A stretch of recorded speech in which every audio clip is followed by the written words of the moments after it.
Здравствуйте, в студии Николай Борисов и обзор чрезвычайных происшествий. 19 дорожно-транспортных происшествий произошло за последние 3 дня в Якутске. Так, на перекрестке улицы Курашова и проспекта Ленина женщина-водитель совершила наезд на 8-летнего мальчика, который переходил проезжую часть на зеленый сигнал светофора. В результате ДТП ребенок получил ушиб ноги. На улице Петра Алексеева водитель мотоцикла протаранил внедорожник «Лексус» из-за того, что не выдержал безопасную дистанцию. Как итог, мотоциклист получил ушибы головы, грудной клетки, закрытый перелом стопы.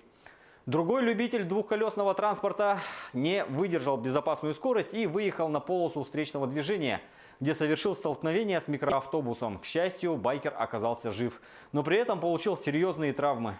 Госавтоинспекция вновь напоминает об элементарных правилах, от которых зависит жизнь и здоровье как самих водителей мототранспорта, так и остальных участников дорожного движения. Не забывайте об обязательном использовании мотошлема. Соблюдайте очередность проезда транспорта на перекрестках, правила маневрирования и обгона. И не превышайте установленной скорости движения. При появлении в поле вашего зрения скутеров или мотоциклов водителю необходимо избегать лишних маневров и не создавать умышленных помех в движении. А в Нерюнгри будут принудительно лечить психически больного, который сжег бывшего сожителя своей матери и его женщину. Гражданин М. приехал в город Нерюнгри из Забайкальского края и, находясь в состоянии алкогольного опьянения, имея давнюю личную неприязнь к сожителю умершей матери П, решил совершить убийство путем поджога квартиры. В указанной квартире вместе с П проживала его сожительница Л, которая не могла самостоятельно передвигаться из-за злоупотребления спиртными напитками. После совместного распития напитков, дождавшись, когда хозяева уснут, М поджег квартиру и покинул ее. П и Л скончались на месте преступления от отравления угарным газом. В ходе предварительного расследования установлено, что он страдает психическим заболеванием и, согласно судебной психолого-психиатрической экспертизе, не мог осознавать фактический характер своих действий. В Ленском районе задержали 40-летнего ранее неоднократно судимого местного жителя. Его подозревают в крупной краже. В дежурную часть обратился индивидуальный предприниматель. Он сообщил о ночной краже из кассы магазина. Злоумышленник проник через форточку и похитил около 180 тысяч рублей. Отмечается, что личность подозреваемого установили по следам протектора от ботинок. Часть денег успели взять. Администрация Удачного сообщает, что за последние 2 месяца увеличилось число жалоб от жителей, пострадавших от укусов бездомных собак. В апреле в поселке Надежном на гражданина напала бродячая собака. В начале мая на 9-летнего ребенка набросилась собака и прокусила кисть левой руки. У гаражей в районе ПТВС пострадал от укуса еще один житель города. Был зарегистрирован случай агрессии разъяренного пса, который хозяин не смог удержать на поводке. В городе создана специальная комиссия, которая будет патрулировать город.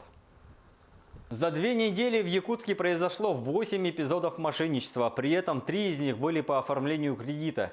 Так, 41-летняя жительница Якутска оставила в интернете несколько заявок на получение кредита. В тот же день ей позвонили и, представившись администратором одного из сайтов, сказали, что для получения денег ей нужно зарегистрировать электронный кошелек и передать доступ к нему. После со счета ее нового Киви кошелька было списано около 15 тысяч рублей. Такой же случай произошел с еще одним жителем столицы. Он оформил онлайн-заявку на получение кредита. Ему также позвонили и, представившись сотрудником банка, сказали, что кредит одобрен. После под различными предлогами убедили перечислить порядка 20 тысяч рублей. Рекорд поставил предприниматель, которому предложили заработать, вкладывая свои накопления в биржу криптовалют.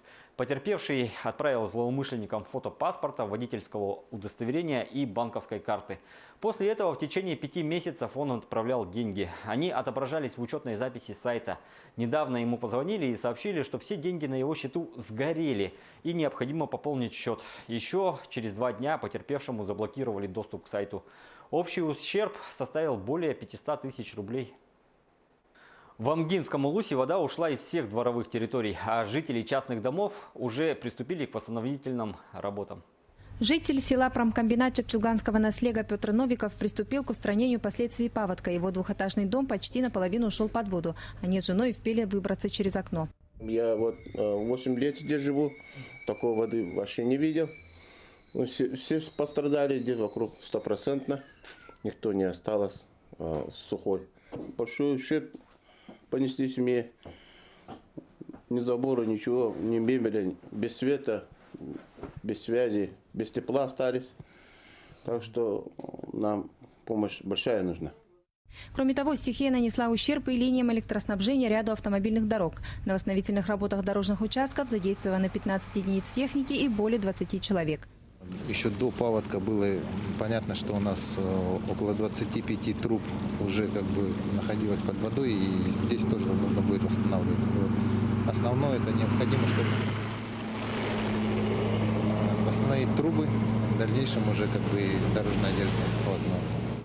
Свою работу начала и оценочная комиссия для определения нанесенного ущерба. Отметим, что по району около 300 дворовых территорий пострадали от паводка. Мы допоздна будем работать комиссия, вплоть до 9-10 часов, и должны в эти дни закончить акт составлять и должны уже отправить в город Якутск. На этом у меня все. Берегите себя.